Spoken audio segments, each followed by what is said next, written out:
तर वर दिल्लीत नेऊन जर त्यांच्याकडनं त्यांच्या स्किलचा त्यांच्या टॅलेंटचा उपयोग केला तर त्याचा पक्षालाही फायदा आहे आणि एन डी एला सुद्धा फायदा आहे. दुसरी गोष्ट म्हणजे देवेंद्र फडणवीस हे ॲडमिनिस्ट्रेशन जे पक्षाचं ॲडमिनिस्ट्रेशन आहे, प्रशासन ज्याला आपण संघटन म्हणतो, त्यामध्ये काम करू शकतात का? हो, कदाचित त्यामध्ये पण ते काम करू शकतात. का करू शकतात? कारण 2029ची निवडणूक, 2024ची निवडणूक ही अत्यंत काठावर पास झालेलं आहे भाजप. तर 2029ची निवडणूक ही त्यांच्यासाठी अत्यंत महत्त्वाची आहे आणि त्यांचे विचार, आचार, अंमलबजावणी जे धोरणं आहेत ते बघता त्यांना अजून 10-15 वर्ष सत्तेच्या खाली व्हायचे किंवा पायउतार व्हायचे, सत्तेहून पायउतार व्हायचे असे तरी चिन्ह नाही आहेत. त्यामुळे त्यांना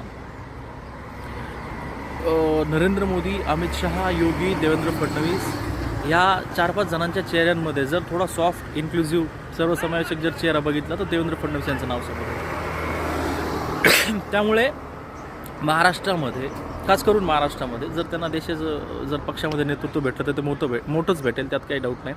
पण जर महाराष्ट्राच्या बाबतीत विचार करायला गेलं तर महाराष्ट्रामध्ये जे एक सॉफ्ट हिंदुत्व आहे, लोकांमध्ये, बरेचशा लोकांमध्ये वैचारिक विविधता दिसून येते महाराष्ट्रात वेगवेगळ्या कोपऱ्यात. पण महाराष्ट्राला जर धार्मिक राजकारणाचं जर केंद्र बनवायचं असेल तर देवेंद्र फडणवीस यांचं महाराष्ट्राच्या केंद्रस्थानी राहणं गरजेचं आहे. भाजपला ते सुद्धा माहिती आहे. त्यामुळे 29च्या दृष्टीने कदाचित लोकसभेच्या जागासुद्धा वाढू शकतात आणि लोकसभेच्या जागा वाढल्या तर 29च्या निवडणुकीमध्ये महाराष्ट्राचा हा वाटा अत्यंत महत्त्वाचा असणार आहे. आणि कदाचित त्या इलेक्शनमध्ये देवेंद्र फडणवीस हे फक्त पक्षाचं कामकाज पाहणारा एक आपण ज्याला म्हणतो ना, त्यांच्या भाषेत सांगायचं झालं तर कार्यकर्ता नाही, तर कदाचित फेस पण असू शकतात नॅशनल लेवलचा म्हणा.